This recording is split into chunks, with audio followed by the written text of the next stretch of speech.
name is Kaylee Hamburg, and my speech will be over the successful life of Adam Sandler and his journey to comedy gold. Adam Sandler is known for the many roles he has played throughout the years, like Happy Gilmore, 50 First Dates, Big Daddy, The Wedding Singer, Grown Ups, and many, many other more popular family favorites. The work he has created has brought smiles to many people's faces, no matter the age. He is currently 54 years old, with many more ideas up his sleeves to bring on the big screens.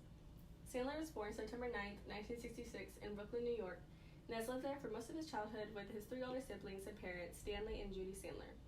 His mother worked hard as a nursery school teacher and his dad as an electrical engineer. He was raised with a strong Jewish faith that both of his parents grew up on, and Sandler continues his faith up to this day. He went to high school at Manchester Central High School, where he was commonly known by his peers as the class clown. After he graduated from high school, he decided he wanted to be a comedian, but his brother convinced him to try stand-up comedy when he was just 17 years old at the Boston Comedy Club. This helped push his dreams with acting, and he ended up to attend Lee Strasberg Theater and Film Institute in New York City, and not too long after, he ended up going to Tisch School of Arts at New York University, where he graduated from in 1988 with his bachelor's degree in acting. Sandler continued to do his stand-up comedy at the Boston Comedy Club, where later he was noticed by comedian Dennis Miller, who recommended him to the staff of SNL, also known as the hit show Saturday Night Live. Sandler started off as a writer for Saturday Night Live, but during this time he was able to make an appearance in the popular television show The Cosby Show during the late 1980s, where he played a role as a family friend to the Huxtable family. He was also on an MTV game show called Remote Control and appeared regularly on it. At this time, he wasn't very known. He just had a few appearances, but Saturday Night Live gave him the opportunity to be a cast member and play more popular roles that gained him more popularity in the industry. This was when he learned to be known more by the audience, which helped his career skyrocket.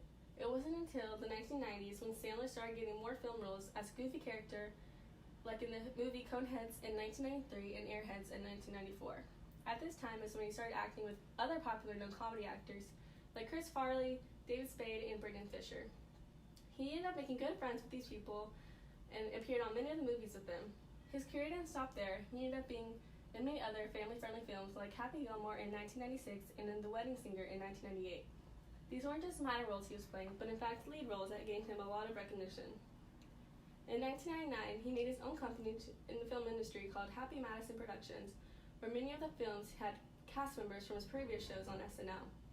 This helped grab the audience's attention of the actors and actresses in it.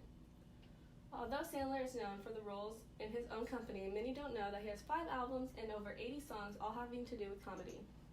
Sandler didn't make much appearances on SNL, but in 2019, he hosted the show and contributed it to his former friend and castmate, Chris Farley, who died of an overdose back in 1997 at age 33. Although a lot of his work was in the late 1990s, he still has a lot of movies that came out more recently, like The Wrong Missy, that came out earlier this year, and Hubby Halloween, that recently came out earlier this month of October, about a guy named Hubby who was known as a loser to many of his old classmates and to the people who lived in the same town as him. Many people saw him as stupid and thought very low of him, no matter how nice of a guy he was. He solved mysteries in the town, but he was just known as a crazy, delusional guy that was easy to pull pranks on and easy to make fun of. He solved a mystery on Halloween Day that no one saw coming, and of course in the film he had many other popular former actors and actresses in it that he used to be casted with. This was also a film he produced and was part of his production. Another recent film that came out in late December of 2019 was Uncut Gems, and he played a role that wasn't a goofy guy many seen him as, but as a gambling addict named Howard Stern. Although this wasn't a role many people would see Adler in, but he played the role really well. With his extraordinary acting and him being easily liked, he won 93 awards and over 122 nominations. Most of his awards were 6 wins and People's Choice Awards of Favorite Comedic Movie Actor and many Teens and Kids Awards of Favorite Movie Actor and MTV Awards of Best Comedic Performance. Sandler has yet to win an Oscar, but I'm sure with his hard work and the industry continues, it shouldn't be much longer. Sandler has been and will always be one of my favorite actors ever since I was a kid watching his movies with my dad.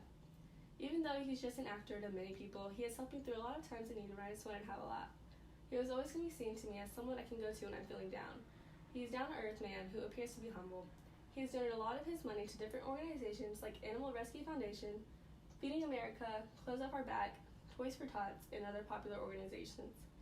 One of his most recognizable donations was back in 2007 to the Boys and Girls Club of Manchester, where he donated $1 million.